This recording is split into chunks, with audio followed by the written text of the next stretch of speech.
नमस्कार, राज्य टेलिभिजनको प्रस्तुति कार्यक्रम राज्य बसमा स्वागत छ। म विनोद परियार। हामी विभिन्न समसामयिक विषयवस्तुमा केन्द्रित रहेर कुराकानी गर्ने गर्छौं। आजको श्रृङ्खलामा हामी नेपालको विद्यार्थी संगठनको भूमिकाको सन्दर्भमा केन्द्रित रहेर परिचर्चा गर्दैछौं। नेपालको विद्यार्थी संगठनमा पुरानो मध्येको एउटा हो अखिल छैठौं। अखिल छैठौंको असोज 22 देखि 24 गतेसम्म बुटवलमा राष्ट्रिय सम्मेलन हुँदैछ र 22औं राष्ट्रिय सम्मेलनले नेतृत्व समेत चयन गर्नेछ। राष्ट्रियताको रक्षा र मौलिक अधिकारका लागि हाम्रो आन्दोलन, वैज्ञानिक र जनवादी शिक्षाका लागि 22औं राष्ट्रिय सम्मेलन भन्ने मूल नारा अखिल छैठौंले तय गरेको छ। खासगरी मूल नेतृत्वमा पुग्नका लागि विद्यार्थी संगठनको भूमिका अहम भए पनि पछिल्लो समयमा विद्यार्थीको मूल मुद्दामा विद्यार्थी संगठन केन्द्रित नभएको भन्दै आलोचना पनि भइराखेको छ।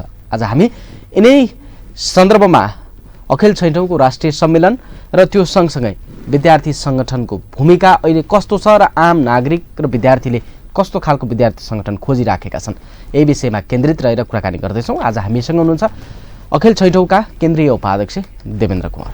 कुमारजी, यहाँलाई स्वागत छ। धन्यवाद, नमस्कार। यहाँहरूको यो 22औं राष्ट्रिय सम्मेलनको तयारीमा यहाँहरू सङ्घारमा हुनुहुन्छ। हजुर। तयारी कहाँ पुग्यो? हजुर, हामी अब राष्ट्रिय सम्मेलन भोलि 22 गते यो सम्मेलनको 22औं राष्ट्रिय सम्मेलनको उद्घाटन गर्दैछौँ र सम्मेलनको तयारी अन्तिम चरणमा पुगेको छ। हामी विभिन्न जिल्लाहरूमा जिल्ला सम्मेलनहरू सम्पन्न गर्दै प्रतिनिधि पर्यवेक्षकहरू हामीले छनौट गरिसकेका छौँ र हामी एकदमै अन्तिम तयारीमा पुगेका छौँ र अब भोलि 22 गते हुने भएको कारणले गर्दा अब राष्ट्रिय सम्मेलनको अन्तिम तयारीमै हामी छौँ। जस्तो अहिले यहाँहरू खास गरेर अब एक प्रकारले कोभिडको सन्तास त हटिसकेका छैन, तर राजनैतिक दलहरूको गतिविधि तीव्र छ। हजुर। हरेक जसो पार्टीको अब त्यही सिलसिलामा यहाँहरूले बुटवलमा गर्नुभएको छ। खास गरेर बुटवलमै सम्मेलन किन गर्न खोज्नुभयो र यो कोभिड पनि भएको हिसाबले तपाईँहरूले कसरी गर्दै हुनुहुन्छ सम्मेलन? हामीले बुटवल स्थान रोज्नुको मुख्य कारण के हो भने एउटा यो देशको एउटा सेन्टर पोइन्ट भएको कारणले गर्दा यसलाई स्थानको रूपमा हामीले रोज्यौँ र अहिले विश्वव्यापी रूपमा जुन कोरोनाले आक्रान्त बनिरहेको छ विश्व र हाम्रो देश नेपाल पनि त्यो आक्रान्त बनिरहेको छ। हामी तराई अवस्थामा छौँ। यसैको बीचबाट हामीले राष्ट्रिय सम्मेलन सम्पन्न गर्दैछौँ। हामीले विशेष गरेर यो राष्ट्रिय सम्मेलन खुला मञ्चमा हजारौँ विद्यार्थी सहभागी बनाएर एउटा चाहिँ जुलुससहित खुला ठाउँमा गर्नुपर्ने थियो। त्यही कोभिड-19 लाई मध्यनजर गर्दै हामीले राष्ट्रिय सम्मेलनलाई प्रतिनिधि पर्यवेक्षक सहभागी बनाउने र एउटा बन्द हलभित्र सामाजिक दूरी कायम गरेर यो सम्मेलनलाई सम्पन्न गर्ने भनेर त्यही कुरालाई मध्यनजर गर्दै हामी एउटा बन्द हलभित्र प्रतिनिधि पर्यवेक्षकको बीचमा मात्र यो राष्ट्रिय सम्मेलन सम्पन्न गर्दैछौँ। अब तपाईँहरूले यो राष्ट्रिय सम्मेलन गर्दाखेरिमा अब खास गरेर अहिले चाहिँ हरेक जसो पार्टीमा दुईटा खालको धारहरू देखिएको सन्दर्भ छ। किन भन्दा विद्यार्थी संगठन राजनैतिक हिसाबले सचेत र सबै हिसाबले मूल पार्टीलाई पनि गाइड गर्ने एउटा संगठन पनि हो। त्यही सन्दर्भमा अखिल छैठौंका महासचिव महेश राज जोशीले राजीनामा दिनुभयो। हजुर। पार्टीभित्र पनि एक खालको दुई धारको जुन सङ्घर्ष चलिरहेको, समानान्तर कमिटी गठन भइरहेको भन्ने त आइरहेकै थियो। अब त्यो हुँदाखेरिमा असन्तुष्टि देखियो, किन? अब मैले तपाईँलाई पहिलो कुराबाट सुरु गर्छु। अहिलेसम्म नेपालको शासन सत्तामा अथवा भनौँ हरेक पार्टीको नेतृत्वमा जो पुग्नु भएको छ त्यो विद्यार्थी आन्दोलनबाटै काम गरेका मान्छेहरू पुग्नु भएको छ। ठ्याक्कै विद्यार्थी छँदा पुग्नुपर्छ भन्ने छैन। एउटा आन्दोलनको नेतृत्व गरेर पार्टीमा पुगिसकेपछि त्यो स्वतः अटोमेटिक पार्टीमा पुग्छ, होइन? अर्को सङ्गठनमा जुन विवाद भन्नुभएको छ, हाम्रो सङ्गठनमा पार्टीभित्र पनि त्यो विवाद छैन र विद्यार्थी सङ्गठनमा पनि त्यो विवाद छैन। तर विवाद छैन भने पनि सम्मेलनको सङ्घारमै त महासचिव जस्तो एकदमै महत्त्वपूर्ण जुन पदाधिकारी हो उहाँले त राजीनामा दिनुभयो, त्यो त अर्थपूर्ण होला नि त। यस्तो अब उहाँले राजीनामा दिनुभयो। यो संरचनामा पद प्रतिष्ठा भनेका, यो पुँजीवादी व्यवस्थामा पद प्रतिष्ठा भनेका मुख्य कुरा हुन्छन्, तर हाम्रो विचार दृष्टिकोणमा भनेको विचार दृष्टिकोण र राजनीतिक कुरा मुख्य कुरा हो। मान्छे जान्छ आउँछ त्यो मुख्य कुरा चाहिँ होइन। मुख्य कुरा उसले कुन प्रकारको राजनीतिक दृष्टिकोण विचार अङ्गीकार गरेको छ भन्ने मुख्य कुरा हो। त्यस कारणले गर्दा उहाँमा केही रूपमा चाहिँ वैचारिक रूपमा विचलन आयो। वैचारिक रूपमा विचलन आएपछि अखिल छैठौंको सङ्गठनमा नेतृत्व गर्न नसक्ने अवस्था आफूलाई महसुस भएपछि उहाँले चाहिँ सङ्गठन छोड्नुभएको हो। उहाँले आफ्नो शुभ विवेकले छोड्नुभयो अथवा त्यो खालको छोड्न बाध्य बनाइयो? होइन, हामीले कुनै पनि बाध्य बनाएका छैनौँ। किनभने पार्टीभित्र अथवा सङ्गठनभित्र, विद्यार्थी सङ्गठनभित्र छलफल बहस हुन्छ। म उहाँसँगै चाहिँ एउटै कमिटीमा रहेर एकै ठाउँमा काम गरिरहेको छु। उहाँले कहिल्यै पनि राजनीतिक रूपमा छलफल बहस कहिल्यै पनि गर्नु भएन, होइन? बरु 8औं महाधिवेशन पार्टीको 8औं महाधिवेशनले पारित गरेको कुरालाई हुबहु लागू गर्ने कुरामा हामी सबै तदारुकता एकरूपता थियौँ, तर चाहिँ लास्ट आवरमा आएर उहाँले किन त्यसरी छोड्नुभयो होइन, मलाई लाग्छ उहाँको चाहिँ वैचारिक विचलन भएको कारणले गर्दाखेरि उहाँले अब म अखिल छैठौँमा चाहिँ एउटा नेतृत्व गर्न सक्दिनँ भन्ने भएको कारणले उहाँले छोड्नु भएको हो जस्तो मलाई लाग्छ। अनि चाहिँ उहाँमा कुनै विवाद भएको कारणले, राजनीतिक दृष्टिकोण र सिद्धान्तको कारणले गर्दा छोड्नु भयो भन्ने मलाई लाग्दैन, किनभने उहाँसँग म सँगै काम गरेको छु 2 वर्षको उहाँले काम गरेको छु। यो त तपाईँहरूको सम्मेलनमा पनि त्यो खालको प्रश्नहरू उठ्ला वा आम रूपमा हेर्दाखेरिमा त एउटा विद्यार्थी सङ्गठन, एउटा स्थापित विद्यार्थी सङ्गठनको महासचिवले त्यसै छोड्नुको पछाडि त केही न केही कारण त छ भन्ने त मान्छेले सोध्छ नि त। अब यो के छ भन्नुहुन्छ नि, उहाँ अखिल छैठौँको महासचिव हुनुहुन्छ र उहाँले अखिल छैठौँको महासचिव भएपछि आम सर्वसाधारणले के बुझ्छ भन्नुहुन्छ भने, आम मान्छेले के बुझ्छ भने अखिल छैठौँले के गर्यो, अखिल छैठौँले कतै कारवाही गर्यो कि अखिल छैठौँमा कतै विमति आयो कि भन्ने तरिका आम सर्वसाधारणले बुझ्ने कुरा स्वाभाविकै हो। तर मैले अघि पनि जोडेको छु कि म आफू त्यही ठाउँमा भएको कारण उहाँले कहिल्यै पनि कुनै प्रकारको राजनीतिक बहस चाहिँ गर्नु भएको छैन। उहाँ चाहिँ अखिल छैठौँको महासचिव भएको कारणले गर्दा उहाँले अखिल छैठौँमा राजनीतिक बहस गर्नु पर्थ्यो, कुनै पनि बैठकमा उहाँले राजनीतिक बहसको चाहिँ बहसम्म उच्चारण गर्नुभएको छैन होइन। त्यस कारणले भनेपछि एउटा व्यक्तिगत रूपमै कुनै समस्या आयो, वैचारिक रूपमा विचलन आएको कारणले गर्दा उहाँले चाहिँ अखिल छैठौँको महासचिव पदबाट कारवाही गरे पनि उहाँले आफै छोड्नु भयो। अब त्यसको विषय अब राष्ट्रिय जनमोर्चा निकटको यहाँहरू हुनुहुन्छ, मसाल हजुर पार्टी, जसले मोहन विक्रम नेपालको कम्युनिस्ट आन्दोलनको एकजना पुरानो व्यक्तित्व जसलाई सबैले श्रद्धा गर्छन्, तर उहाँले नेतृत्व गरेको एउटा निकटको विद्यार्थी सङ्गठन भएको हुनाले त्यहाँभित्रका केही असन्तुष्टिहरू पोखिरहेको बेलामा कतै विद्यार्थी सङ्गठन पनि दुईटा छ कि दुई धार पो छ कि भन्ने पनि आशंका छ नि। होइन, हरेक मान्छेको दिमागभित्र द्वन्द्व चल्नु स्वाभाविकै हो, यो एउटा पार्टी हो, हरेक चाहिँ विचार दृष्टिकोण भएका मान्छेहरूको सङ्गम स्थल हो पार्टी भनेको छुट्टै चाहिँ एउटै मान्छे चाहिँ होइन। अब ती विचार विमर्शहरू निश्चित ठाउँमा हुने गर्छन्, भेला अथवा भनौँ बैठकहरूमा सम्मेलनमा हुने गर्छन्।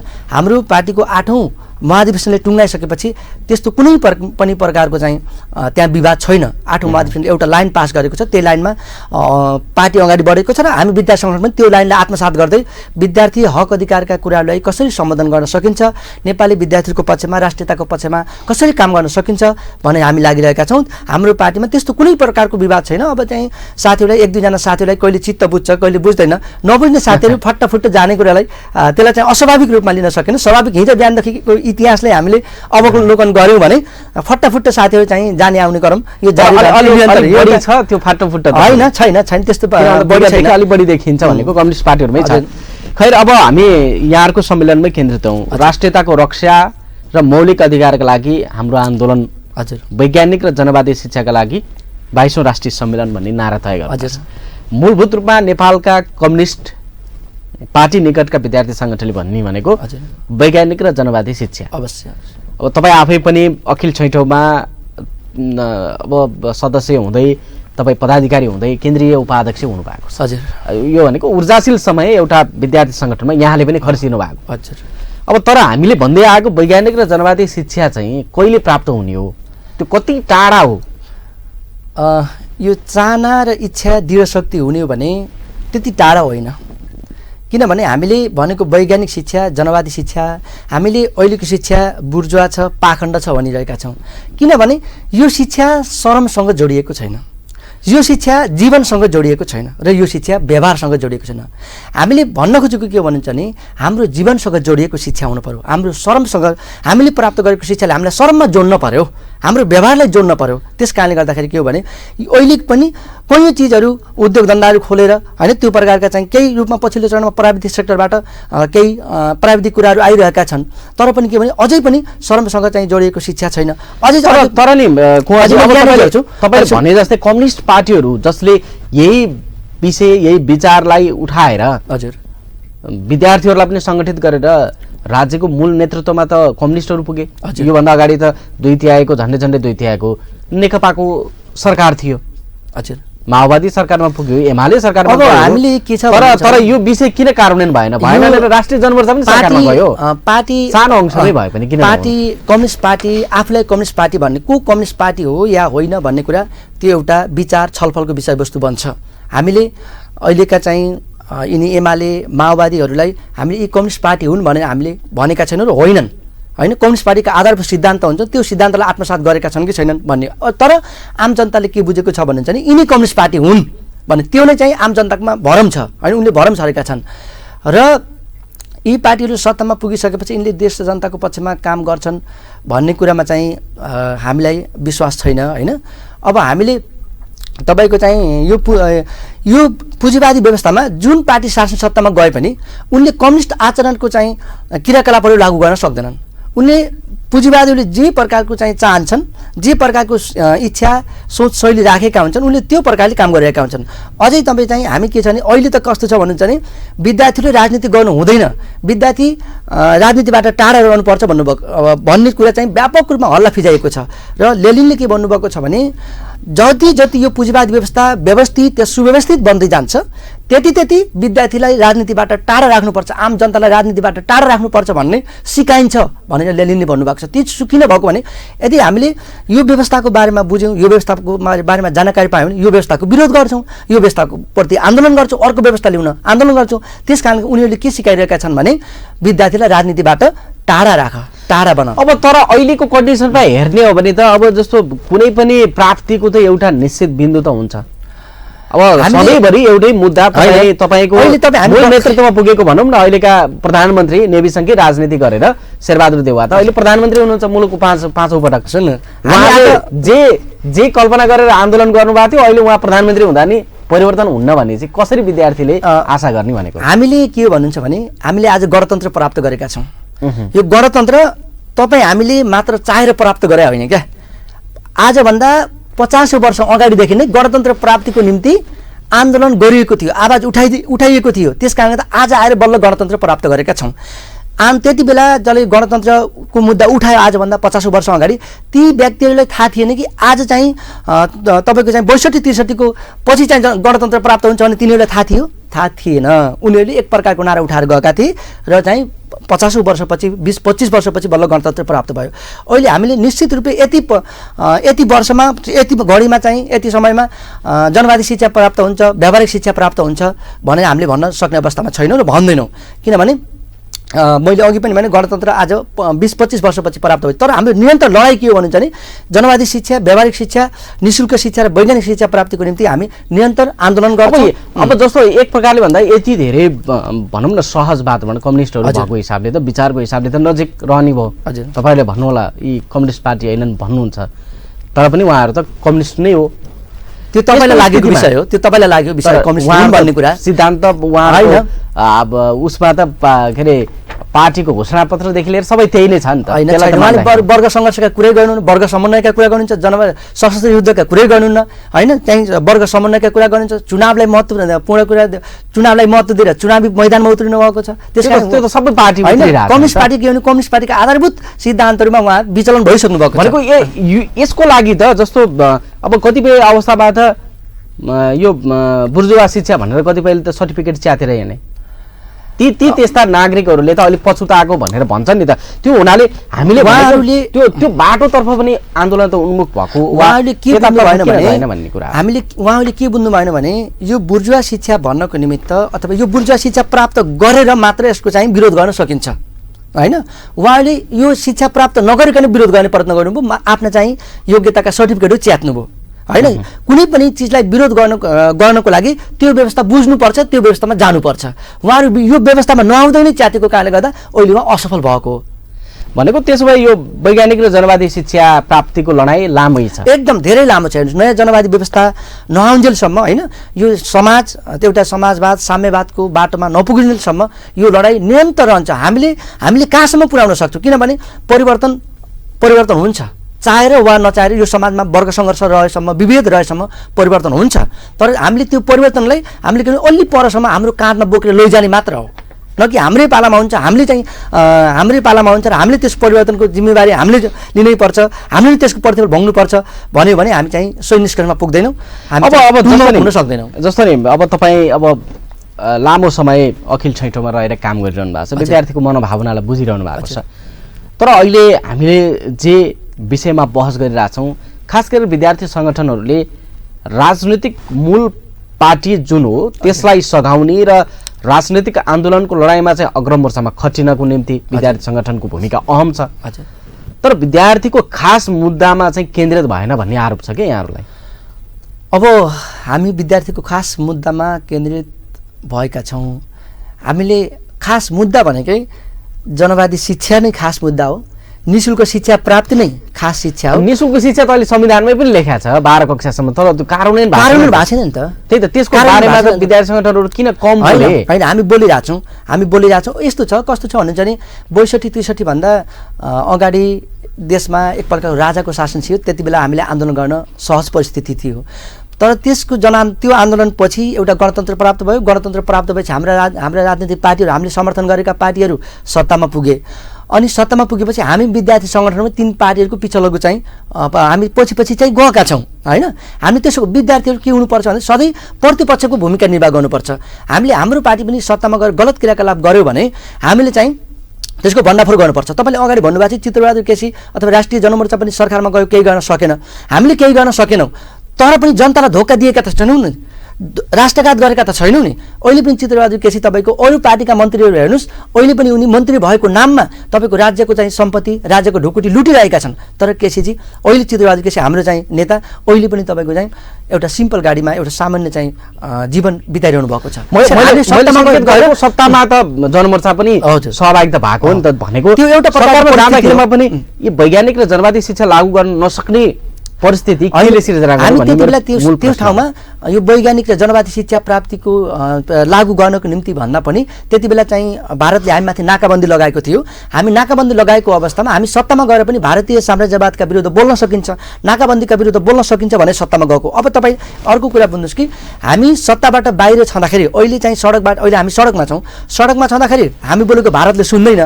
हामी सत्तामा गएर एउटा उप प्रधानमन्त्री बोल्दाखेरि भारत चाहिँ एक हल्लेको थियो, नेपालको चाहिँ सत्ता नै हल्लेको थियो। उसले भारतले के भनेको, केपी ओलीलाई के भनेको थियो भने यो चाहिँ यो केसीलाई कारबाही गर भनेसम्म भनेको थियो। त्यस कारण त्यति पावर हुँदो रहेछ। त्यहाँ गएर पनि मूलभूत के हो भने त्यहाँ गएर पनि हामीले जनतालाई धोका दिएका छैनौँ, विद्यार्थीलाई धोका दिएका छैनौँ। अब राजनीतिक रूपमा हामी कहाँबाट जनताको सेवा गर्न सक्छौँ? सत्तामा गर्न सकिन्छ कि अथवा केही मन्त्री पाएर गर्न सकिन्छ कि अथवा बाहिरबाट गर्न सकिन्छ भन्ने यी स्वाभाविक प्रक्रिया हुन्। यसलाई चाहिँ यही रूपमा बुझ्नुपर्छ होइन। हामी सब अब धोका दिएका छैनौँ भन्ने कुरा नै हो भनेको। अब जस्तो अहिले युवाहरू अहिले त कोभिडका कारणले धेरै जसो विदेश जान अलिक कम भएको छ। यद्यपि भारतमा सीमामा हेर्न जाने नि युवाहरू जो आफ्नो भविष्य यस देशमै खोज्न चाहन्छन्, उनीहरू त नेपालमा बस्न सक्ने वातावरण बनेको छैन। अब तपाईँहरू जस्तो विद्यार्थी सङ्गठनका नेताहरूलाई पनि प्रश्न हुन्छ कि हामी कहिलेसम्म सङ्गठित हुने वा विद्यार्थी आन्दोलनमा लाग्ने, तपाईँहरूको पछि लाग्ने? किनभने त मान्छेले त खाना त पर्यो नि त, त्यो त्यसको त जो गर्न पर्यो नि। यो हिसाबले यो प्रश्नमा चाहिँ किन दलहरू वा सत्तासीन सरकार भनौँ न किन चाहिँ चिन्तित हुन सक्छ? यो कुरा सम्झँदा हामीलाई पनि मन भक्कानिन्छ। किनभने एउटा युवा रोजगारको कारणले गर्दा आफूले निश्चित प्रकारको योग्यता प्राप्त गरिसकेपछि विभिन्न चाहिँ खाडी मुलुकहरूमा आफ्नो श्रम बेच्न बाध्य छ। र के भने जबसम्म यो देशमा ती युवा शक्तिहरू, ती योग्यवान ऊर्जावान युवा शक्ति यो देशमा राख्न सकिँदैन, राख्ने व्यवस्था गरिँदैन, तबसम्म यो देशको विकास सम्भव छैन, हुँदैन। र यो देशका पुँजीवादीहरूले हामीले के भनिरहेको, यो देशका पुँजीपतिले के गरिरहेका छन् भन्नुहुन्छ भने उनीहरूलाई शिक्षा पनि त्यही प्रकारको चाहिँ प्राप्त गर्न तल्लीन गराइरहेका छन् होइन। अहिले आएका नयाँ विषयहरू पनि के छन् भन्नुहुन्छ भने नेपालमा कुनै पनि प्रकारले काम नलाग्ने प्रकारका छन् क्या होइन। त्यस कारणले त उनीहरूलाई यहीँ रोजगारको स्थिति सिर्जना गर्ने अनि उनीहरूलाई यहीँ रोजगार दिने गर्नु पर्थ्यो। तर आज नेपालका राजनीतिक पार्टीहरू तपाईँको उद्योग धन्दा निर्माण गर्ने भन्दा पनि भएका उद्योग धन्दा पनि कसरी सिद्धाउने भन्नेमा नै तल्लिन्छन्। यो कुरा गर्दा त मलाई नरमाइलो लागेको छ, किनभने एउटा राजनीतिक पार्टीको चाहिँ विद्यार्थी सङ्गठन भएको नाताले त्यसमा पनि हाम्रो केही न केही थोरै भए पनि सेयर होला, हामीले पनि केही गर्नु पर्थ्यो होला। तर चाहिँ मूलभूत रूपमा यो सत्तामा बस्ने पार्टीहरूले चाहिँ यो ध्यान दिनुपर्छ।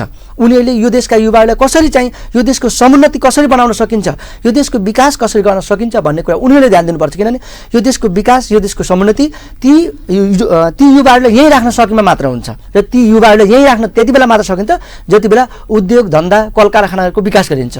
तर उद्योग धन्दा कल कारखाना बेचेर खाने परिपाटीको कारणले त अझै पनि विदेश पलायन हुने परिपाटी छ। अब त्यसलाई चाहिँ रोक्नलाई हामी त्यही प्रकारको आन्दोलन गर्न आवश्यक छैन। अब जस्तो यो भन्दै गर्दाखेरि त तपाईँहरूसँग आबद्धहरूले त त्यो अपेक्षा त यहाँहरूसँगै गर्ने भयो नि त। मूल त सरकारै नै हो। सरकारले लिने नीति होला हजुर त्यसको निम्ति त त्यो वातावरण बनाउनुको निम्ति त यहाँहरूले पनि त त्यो अभियानमा लाग्नु पर्ला। कुनै पनि राजनीतिक पार्टीको काम उद्योग धन्दा खोल्ने चाहिँ होइन। उद्योग धन्दा खोल्ने युवाहरूको जुन निराश छ त्यसलाई चाहिँ आशामा परिणत गर्नु पर्यो। आशामा परिणत गर्नको निम्ति विचार दृष्टिकोण दिने हो। हामीले राज्यलाई उद्योग धन्दा खोल्नको निमित्त आऊ, सँगै सङ्घर्ष गरौँ, आन्दोलन गरौँ, राज्यलाई उद्योग धन्दा खोल होइन, हामी यही पसिना बगाउँछौँ भने सँगै आन्दोलन गरौँ। तर के भने युवाहरू पनि दुई प्रकारको विचार दृष्टिकोणमा विभाजित भएका छन्। उनीहरू पनि कुनै लोभ लालचमा फसिरहेका छन्। त्यो लोभ लालचबाट उनीहरू मुक्त नभएसम्म स्थिति यही नै बन्छ, अझै भयावह बन्छ। हेर्नुहोस्, अझ यो मात्र होइन, यही प्रकारले जाने हो भने आज हामी यही प्रकारले हाम्रो शैक्षिक नीति जाने हो, सरकार जाने हो भने यति मात्र होइन, अझै युवाहरू विदेश पलायन हुने परिपाटी अझै छ नै। अझै त कोरिया अमेरिका कति लड बढेको छ, कति लड बढेको छ। आफ्ना अभिभावकले मेरो छोराछोरी विदेश छ भन्दाखेरिमा गर्व गर्ने स्थिति छ, गाउँहरू रित्तिएका छन्। यो किन भयो भन्नुहुन्छ भने हामीले अहिलेको शिक्षाले हामीलाई इतिहास पढाएको छैन, हामीलाई तपाईँको चाहिँ भूगोल पढाएको छैन, हामीलाई इतिहासप्रति गर्व गर्ने ठाउँ छैन, हामीलाई भूगोलप्रति गर्व गर्ने ठाउँ छैन। हामी चाहिँ एउटा प्रकारको आन्दोलनबाट आएका अभिभावकका सन्तान हौ भन्ने कुराप्रति उनीहरूलाई गर्व छैन। उनीहरूलाई अभिभावकहरूलाई गर्व के छ भन्नुहुन्छ भने उनीहरूले कसरी विदेश पठाउने र कसरी पैसा कमाउनेमा मात्र तल्लीन भएको कारणले गर्दाखेरि यो अवस्था सिर्जना भएको। हामी चाहन्छौँ कि मैले भने उद्योग धन्दा खोल्ने राज्यले हो, राज्यलाई उद्योग धन्दा खोल्न दबाब दिने तपाईँ हामी जस्तै युवाले हो। त्यही चाहिँ खोल्न दबाब नदिएको कारणले गर्दा अहिले हामी विदेश पलायन हुन बाध्य बनिरहेका छौँ। र चाहिँ हाम्रा बुवामा पनि यहाँ चाहिँ हाम्रो छोराछोरीले रोजगार नपाउने, यहाँ हाम्रा छोराछोरी बस्न नपाउने अवस्था भएको कारणले गर्दा एउटा बाध्यात्मक परिस्थितिको कारणले गर्दा आफ्ना छोराछोरीलाई विदेश पठाउन बाध्य हुनुभएको छ। र त्यसै कुराबाटमा आफूलाई खुसी अथवा गर्व भएको महसुस गर्न बाध्य हुनु। त्यही त अब नेपालको सामाजिक संरचना वा समस्या एकातिर छ, दलहरूको चिन्ता अर्कोतिर देखिन्छ। खालि नेतृत्वमा पुग्ने, सत्तामा पुग्ने, त्योभन्दा अरू बढी चिन्ता हुँदैन। विद्यार्थी सङ्गठन वा भेला प्रशिक्षणहरूमा पनि मूलभूत रूपमा त सामाजिक संरचनामा देखा परेको वा आम नागरिकले भोगेको समस्याको विषयमा छलफल भएको पाइँदैन के। तपाईँहरूले चाहिँ राष्ट्रिय सम्मेलनमा यस्ता खालका जति युवाको समस्या भयो यो के विषयमा छलफल हुन्छ? होइन, हामीले विशेष गरेर हामी राजनीतिक पार्टीको विद्यार्थी सङ्गठन भएको नाताले हामीले राजनीतिक विचार दृष्टिकोणबाट नै सबथोक हुन्छ। राजनीतिक विचार दृष्टिकोण सही प्रकारको देशले पायो भने चाहिँ वास्तवमा देशको विकास हुन्छ भन्ने विचार दृष्टिकोणबाट नै हामीले छलफल बहस गर्ने हो। र अब विद्यालय क्षेत्रमा जुन प्रकारका विसङ्गतिहरू देखिएका छन्, हामीले कैयौँ साथीहरूलाई अब सामूहिक रूपमा हामीले केही कृषि क्षेत्रमा अथवा अन्य कुनै क्षेत्रमा चाहिँ उत्पादनमूलक सेक्टरमा लगानी गर्नुपर्छ, विद्यार्थीहरू त्यो तर्फबाट तल्लिनु हुनुपर्छ भनेर भनिरहेका छौँ। र अब विद्यार्थीले के भने अहिले पनि विद्यार्थीहरूलाई हामी अब कसरी सही प्रकारको राजनीति गर्न सकिन्छ, अहिले पनि विद्यार्थी चाहिँ तपाईँको चाहिँ राजनीतिबाट विमुख भएका छन्। जबसम्म तपाईँको चाहिँ राजनीतिबाट जति विमुख गराइन्छ नि, राजनीतिबाट जति टाढा हुन्छ नि, त्यति देश अस्त व्यस्त हुने। हेर्नुहोस्, यो कुरा तपाईँ क्लियर हुनु होला। किनभने राजनीति भनेको हाम्रो मस्तिष्क हो, मान्छेको मस्तिष्क भएन भने अरू अङ्गको के काम लाग्छ। त्यस कारणले गर्दा हामी मस्तिष्कलाई क्लियर बनाउनुको, हाम्रो विचार दृष्टिकोणलाई राम्रो बनाउने, हाम्रो विचार दृष्टिकोण राम्रो नै अरू कुरा त छलफल बहस मात्र हुन सक्छ, तिनले चाहिँ मूल रूपमा सार्थकता पाउन सक्दैन। अरू त एकछिन कुरा गर्नको निम्ति मात्र तपाईँ हामीलाई एउटा चाहिँ दिन कटाउने बाटो बन्न सक्लान्, तर चाहिँ देशले तपाईँ हामीले निकास चाहिँ पाउन सक्दैनौँ। अब तपाईँहरूको सम्मेलनमा चाहिँ के विषयमा छलफल हुन्छ त? हामीले भोलि 22 गते उद्घाटन सत्र राष्ट्रिय जनमोर्चाको अध्यक्ष चित्रबहादुर केसीले चाहिँ उद्घाटन गर्दै हुनुहुन्छ। उद्घाटन सम्पन्न भइसकेपछि हामीले बन्द सत्रभित्र राजनीतिक प्रतिवेदन, साङ्गठनिक प्रतिवेदन, आर्थिक प्रतिवेदन प्रस्तुत गर्छौँ। र हाम्रो सङ्गठनको मूल संरचना भनेको आलोचना आत्मालोचना हुन्छ। हामीले त्यहाँ आलोचना आत्मालोचना हामीले त्यहाँ त्यो काम सम्पन्न गर्ने गर्छौँ। र त्यसपछि हामीले एउटा नयाँ नेतृत्व चयन गरेर एउटा जोस र जाँगर सहित अब तपाईँले भने जस्तो नेपालमा केही समस्याहरू, विद्यार्थीमा केही समस्याहरू देखिएको छ, शैक्षिक संस्थाले विद्यार्थीलाई राजनीतिबाट टाढा गराउनु प्रयत्न भएको छ, त्यसलाई चिर्दै अब विद्यार्थीलाई राजनीतिमा सचेत बनाउँदै विद्यार्थीहरू भनेका भविष्यका कर्णधार हो, कर्णधारले देशको चिन्ता गरे मात्र कर्णधार हुने हो, न कि आफ्नो व्यक्तिगत चिन्ता गरे र कर्णधार भइदैन भन्ने कुरा विद्यार्थीलाई सिकाएर हामी अगाडि जाने प्रकारका कार्यक्रम बनाएर नयाँ नेतृत्वसहित हामी चाहिँ यो सम्मेलन समापन गर्दैछौँ। अब विद्यार्थी सङ्गठनहरूले पेट्रोलको भाउ बढ्यो भने आन्दोलन गर्ने, पुस्तकको भाउ बढ्दा आन्दोलन नगर्ने, चुप बस्ने, अहिले लकडाउनको बेलामा चाहिँ कतिपय विद्यार्थीहरूले घरमै बसेर पढ्दाखेरिमा त्यसको शुल्क तिर्नु परिराखेको छ। त्यति मात्रै होइन, कतिपयको चाहिँ अहिले अनलाइन कक्षा भनिएको छ तर इन्टरनेटको पहुँच नभएका विद्यार्थी पनि छन्। यी विषयहरूमा चाहिँ चासो चिन्ता एकदम कम भयो भन्ने गुनासो छ। अब हामीले के भने स्वास्थ्यका मापदण्डहरू अपनाएर स्वास्थ्य सुरक्षाका मापदण्डहरू अपनाएर अब शैक्षिक संस्थाहरू खोल्नुपर्छ, विद्यार्थीलाई पढ्न दिनुपर्छ, पढ्न पाउनुपर्छ भन्ने हो। अब पक्कै पनि अनलाइन कक्षाको नाउँमा विभिन्न बानामा ती शुल्कहरू लिएको छ होइन। अब ती शुल्कहरू चाहिँ उनीहरूले जसले लिएका छन् त्यो चाहिँ एउटा गलत छ होइन। अनि अर्को चाहिँ कैयौँ विद्यार्थीहरूले इमेल इन्टरनेटको पहुँचको अभावमा उनीहरूले पढ्न पाएका छैनन्। हो यसले पनि के जनाउँछ भने शिक्षा चाहिँ विविध प्रकारको छ। पैसा हुनेले अनलाइन क्लास पैसा हुनेले पढेको छ, नहुनेले पढ्न पाएको छैन। हो यही मुक्त गर्न चाहिरहेका छौँ। अब तपाईँले आफै कुरा बोल्नुभयो नि त, अहिलेको कोभिड-19 को कारणले गर्दाखेरि पैसा हुनेले अनलाइन क्लास पढ्न, विद्यार्थीको मुद्दामा केन्द्रित हुनु पर्यो। विद्यार्थी संगठन पैसा हुनेले पढ्न पायो, पैसा नहुनेले अहिले पनि पढ्न पाएको छैन होइन। हामीले मुद्दा कसको उठाउनु परेको छ? पैसा हुनेको।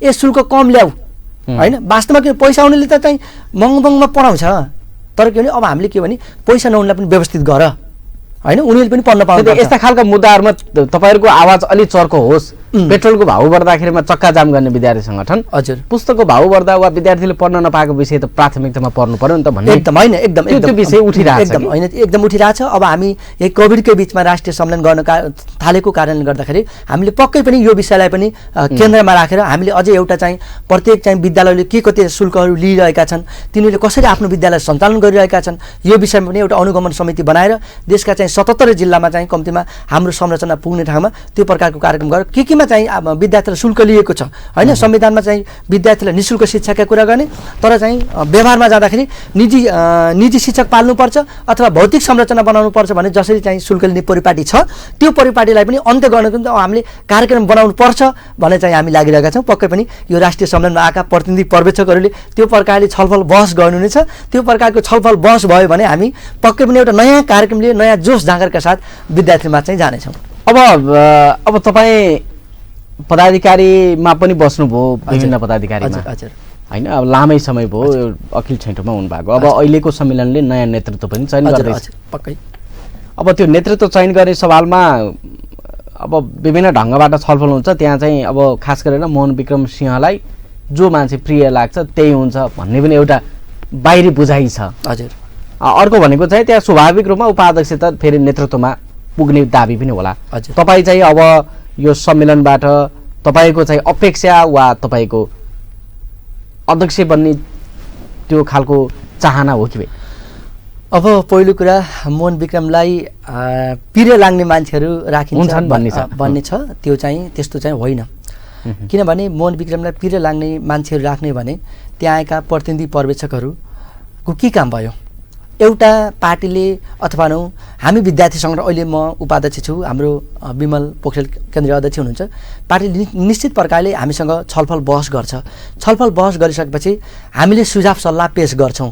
त्यो सुझाव सल्लाहको आधारमा उसले चाहिँ पार्टीले चाहिँ आफ्नो प्रकारको फेरि सुझाव सल्लाह दिने हो र हामीले पुरानो केन्द्रीय समितिले एक प्रकारको सुझाव सल्लाह एउटा सल्लाह गरेर त्यो 22 र 23 गतिको बन्द सत्रको हलमा एउटा नामावली पेश गर्छौँ र त्यो नामावली पेश गरिसकेपछि त्यो बन्द सत्रको चाहिँ हलले जसलाई अध्यक्ष बनाउँछ, जसलाई चाहिँ निर्वाचित गर्छ होइन, अध्यक्ष महासचिव जसलाई निर्वाचित गर्छ त्यही नै अध्यक्ष महासचिव बनेर जाने हो, न कि मेरो चाहिँ व्यक्तिगत इच्छा आकांक्षा महत्त्वाकांक्षाले त्यो भूमिका निर्वाह गर्दैन। किनभने हाम्रो अध्यक्ष भएको हिसाबले त दाबी हो कि होइन? दाबी त गर्नु पर्ला होइन। मेरो त्यस्तो केही पनि दाबी छैन, मेरो त्यस्तो केही पनि दाबी छैन।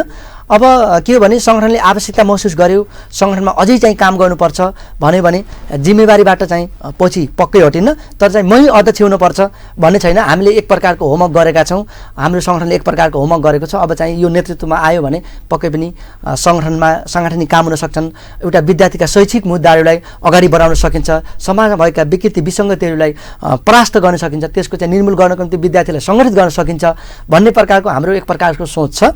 त्यो सोचबाट हामीले त्यहाँ एउटा नामावली अथवा एउटा चाहिँ कार्य समिति पेश गर्छौँ र त्यो बन्द सत्रको हलले नै जुन प्रकारको बन्द सत्रले त्यहाँबाट अर्को तर त्यो बन्द सत्रको मात्रै भन्दा पनि पार्टीको पनि त होला नि त निर्णायक भूमिका हुँदैन। पार्टीको विचारसँग नजिक भएको सङ्गठन भएको हिसाबले होइन, पार्टीको निर्णायक भूमिका हुँदैन। पार्टीको चाहिँ सहयोगी भूमिका र सल्लाह सुझाव दिने प्रकारको भूमिका हुन्छ, पार्टीको निर्णायक भूमिका हुँदैन। निर्णायक भूमिका भनेको त्यही बन्द सत्रका प्रतिनिधि पर्यवेक्षक हो। के हो भने हामी विद्यार्थी सङ्गठन पनि जनवादी केन्द्रीयतामा आधारित रहेर चल्ने विद्यार्थी सङ्गठन हो। त्यहाँ जनवाद हुन्छ, त्यहाँ चाहिँ जनवाद हुन्छ, सबैले चाहिँ अध्यक्ष यो बन्छ अथवा त्यो बन्छ भनेर भन्न पाउँछ, तर अध्यक्ष बनिसकेपछि उसले उसको विरुद्धमा बाहिर गएर कुरा काट्न पाउँदैन। त्यसकारण हामी जनवादी केन्द्रीयताको आधारमा नै तिनी प्रतिनिधि पर्यवेक्षकको छलफल बहसबाट नै नयाँ नेतृत्व चयन गर्छ। तपाईँको सम्भावना छ भनेर बुझ्दा भयो। अब भएको हिसाबले त त्यो त स्वाभाविक दाबी होला। अब त्यो कसरी बुझ्ने भन्ने कुरा त्यो तपाईँको कुरा हो होइन। आम रूपमा चाहिँ हामीलाई टेलिभिजन हेरेर बस्ने आम दर्शकहरू जो तपाईँले सङ्गठित गरेकाहरूले पनि हेरिरहनु भएको होला होइन। अनिरा सुब्यू छैटौरसँग, अखिल छैटौरसँग नजिक भएकाहरूको त्यो हिसाबले चाहिँ तपाईँको दाबी हो भनेर बुझ्दा भयो। मेरो त्यस्तो दाबी छैन, नबुझ्दा हुन्छ। किनभने सङ्गठनको जिम्मेवारी पाउँदा पनि नलिने होइन। जिम्मेवारी पाउँदा त मैले भने कहाँ थापिन्छ होइन, तर मेरो आफ्नो दाबी मै हुनुपर्छ भन्ने दाबी चाहिँ छैन। भनेको सल्लाह गरेर जिम्मेवारी लिन तयार, जिम्मेवारी दिए लिन तयार, नत्र भने सल्लाह गरेर अरू साथी आउँदा पनि म बाहिर बसेर भयो नि म सहयोग गर्न सक्छु। त्यो खालको। त्यसो भए नेतृत्वको निम्ति त्यति धेरै रस्साकसी हुनु छैन। त्यो कहिले पनि छैन, हिजो पनि थिएन, आज पनि छैन, भोलि पनि हुँदैन हाम्रो सङ्गठनमा। नेतृत्वको कारणले गर्दा सम्मेलन लम्बिने होइन, पार्टीलाई जिम्मा दिने र तपाईँको चाहिँ अब केन्द्रीय समितिले पार्टीले मनोनित गरिदिने त्यो प्रकारको परिपाटी जुन अरू सङ्गठनमा छ, हाम्रो सङ्गठनमा त्यस्तो चाहिँ हुँदैन। अहिले त सबैभन्दा बढी विद्यार्थी सङ्गठन वा यो सबैभन्दा वैचारिक हिसाबले ऊर्जाको हिसाबले अत्यन्तै ऊर्जाशील विद्यार्थी सङ्गठनहरूमा चाहिँ पार्टीका नेताहरूले टिका लगाइदिने प्रचलन छ नेतृत्वलाई। हजुर, त्यो ठुला पार्टीहरूमा त्यो देखिरहेको छ कि। यसले चाहिँ विद्यार्थी सङ्गठनलाई कहाँ पुर्याउला? यसले विद्यार्थी सङ्गठनलाई पक्कै पनि सही ठाउँमा चाहिँ पुर्याउँदैन, यसले गलत ठाउँमा पुर्याउँछ। र हामीले के भने तपाईँले अघि भन्नुभयो विद्यार्थी सङ्गठनहरू पार्टीको चाहिँ एउटा पार्टीले काँधमा बोकेर लैजाने र निश्चित पार्टीले काँधमा बोकेर लैजानेपछि पार्टीले लात हान्ने परिपाटी छ भन्ने प्रकारको सोच छ। र अहिले पनि के भने त्यही सोचले उनीहरूले अब पार्टीले हस्तक्षेप गरिरहेको छ, त्यस्तो पार्टीले हस्तक्षेप गर्नु हुँदैन। निश्चित अवधिमा चाहिँ त्यही प्रतिनिधि पर्यवेक्षकहरूलाई नै चुन्न दिनुपर्छ होइन। त्यसो भएर के भने उनी ठुला पार्टीहरूले चाहिँ त्यो प्रकारको भूमिका निर्वाह गरेका छन्। त्यो प्रकारको उनीहरूले भूमिका निर्वाह गर्न सकेनन् भने उनले जुन प्रकारको विचार दृष्टिकोण जनतालाई लाद्न खोजिरहेका छन् नि त्यो लाद्न सक्दैनन्। उनीहरूले के भने तल गरासको भावना के छ, गरासमा अथवा गरास रुटमा ग्रामीण लेभलमा कुन प्रकारको समस्या छ, गरिबी छ कि छैन, भोग मरि छ कि छैन भन्ने कुरा भन्दा पनि माथिका कुरा के हुन् त्यो लाद्नको निम्ति उनले आफूले चाहेको मान्छे, आफ्नो पकेट मान्छे चाहिँ अध्यक्षमा मनोनित गर्ने प्रकारको परिपाटी छ। त्यो परिपाटी गलत हो र त्यो परिपाटीलाई हामीले तोड्नुपर्छ। र के भने हामी यही बन्द सत्रबाट नै तपाईँको चाहिँ पदाधिकारी चयन हुनुपर्छ र चाहिँ अध्यक्ष चयन हुनुपर्छ भन्ने सोच राख्ने मान्छे जनवादी केन्द्रीयताको आधारमा नै अध्यक्ष चयन हुनुपर्छ भन्ने हो। हामीले यदि त्यसो गऱ्यौँ भने जनवादी केन्द्रीयताका कुरा गर्ने तर चाहिँ काम के गर्ने भन्ने सामन्तवादी सोच होइन, तपाईँको चाहिँ पुरै आफ्नो पुँजीवादी प्रकारको सोच, मेरो मान्छे हुनुपर्छ होइन, मैले चाहेको मान्छे हुनुपर्छ भने जनवादी नेताहरूमा त त्यो सोच त देखिन्छ होला नि त। नेताले त चाहेकै मान्छे ल्याउनु खोज्छ होला होइन र? त्यो चाहिँ त्यस्तो देखिँदैन, त्यस्तो चाहिँ केही हदसम्म देखे जस्तो हुन्छ होइन। तर ए बाबा नेता भनेको एकजना नै हुन्छ, एकजना मान्छेलाई तपाईँको बन्द सत्रमा आएका प्रतिनिधि पर्यवेक्षकहरू त 400-500 प्रतिनिधि पर्यवेक्षकहरू आउँछन्, तिनीले त एकजना मान्छेलाई जे पनि गराउन सक्छ नि त। चाहने भनेको नेतृत्वको निम्ति दाबी भयो भने पनि त्यसलाई सर्वसम्मत रूपमा मिलाउनुहुन्छ, धेरैको दाबी भए पनि चुनाव चाहिँ हुँदैन, चुनाव हुँदैन। हामी सर्वसम्मत रूपमै तपाईँको चाहिँ 24 गते तपाईँले नयाँ अध्यक्ष 24 गते साँझसम्म त्यो अध्यक्ष देवेन्द्र कुँवर पनि हुनसक्छ, नहुन पनि सक्छ। हुने कि हुने सम्भावना बढी हो कि नहुने सम्भावना? अब सम्भावना दुईटै बराबर छन्, सम्भावना त्यस्तो केही पनि छैन भन्ने होइन, दुईटै बराबर छन्, नहुन पनि सकिन्छ, हुन पनि सकिन्छ। हस्, यहाँले यो समय दिनुभयो यसको लागि यहाँलाई धेरै धेरै धन्यवाद छ। अखिल छैटौको 22औं राष्ट्रिय सम्मेलनको यो पूर्व सन्ध्यामा यहाँले मेरा विचारहरू, अखिल छैटौका विचारहरू राख्ने मौका दिनुभयो। धेरै छलफल बहस गऱ्यौँ र यहाँले हिजोका दिनमा पनि अखिल छैटौलाई त्यो प्रकारले सहयोग गर्नुभएको छ। राज्य टेलिभिजन समग्र परिवारले पनि चाहिँ अखिल छैटौलाई धेरै नजिकबाट माया गरेको छ, अखिल छैटौलाई धेरै नजिकबाट तपाईँको चाहिँ अखिल छैटौलाई सहयोग गर्ने भूमिका निर्वाह गरेको छ। त्यो प्रति म हार्दिक आभार प्रकट गर्दै आगामी दिनमा पनि तपाईँ हाम्रो सहयोग सहकार्य रहनेछ र हामीले चाहिँ जुन देश, जनता, जनतन्त्र, जनजीविकाको पक्षमा, यो राष्ट्रियताको पक्षमा, राष्ट्रघात जुन देशमा राष्ट्रघात भइरहेको छ त्यसका विरुद्धमा उठाउने हरेक प्रकारका आन्दोलनमा यहाँहरूले पनि हामीलाई काँधमा काँध हातमा हात गरेर अगाडि बढ्नु छ भन्ने आशा अपेक्षा गर्दै यहाँलाई पुनः यो राज्य टेलिभिजन परिवारलाई मेरो तर्फबाट हार्दिक धन्यवाद दिँदै म बिदा हुन्छु। नमस्कार। हस्, धन्यवाद छ। आज हामीले राज्य बहसमा कुराकानी गऱ्यौँ अखिल छैठौँका केन्द्रीय उपाध्यक्ष देवेन्द्र कुँवर। उहाँसँग हामीले अखिल छैठौँको 22औं राष्ट्रिय सम्मेलन बुटवलमा असोज 22देखि 24 गतेसम्म हुँदैछ र त्यो सम्मेलनको पूर्व सन्ध्यामा सम्मेलनको तयारी र नेपालको विद्यार्थी सङ्गठनहरूको भूमिकाको सन्दर्भमा केन्द्रित रहेर कुराकानी गऱ्यौँ। आजको यो राज्य बहसको श्रृङ्खला कस्तो लाग्यो? यहाँका मनमोहक प्रश्न जिज्ञासा भए हामीलाई खबर गर्न सक्नुहुन्छ। आजको कार्यक्रम हेरेर साथ दिनुभएकोमा सम्पूर्ण दर्शकहरूलाई आभार प्रकट गर्न चाहन्छौँ। आजका अतिथि अखिल छैठौँका केन्द्रीय उपाध्यक्ष देवेन्द्र कुँवरज्यूलाई पुनः धन्यवाद दिँदै म विनोद परियार अर्को श्रृङ्खलासम्मको लागि छुटिन्छु। नमस्कार।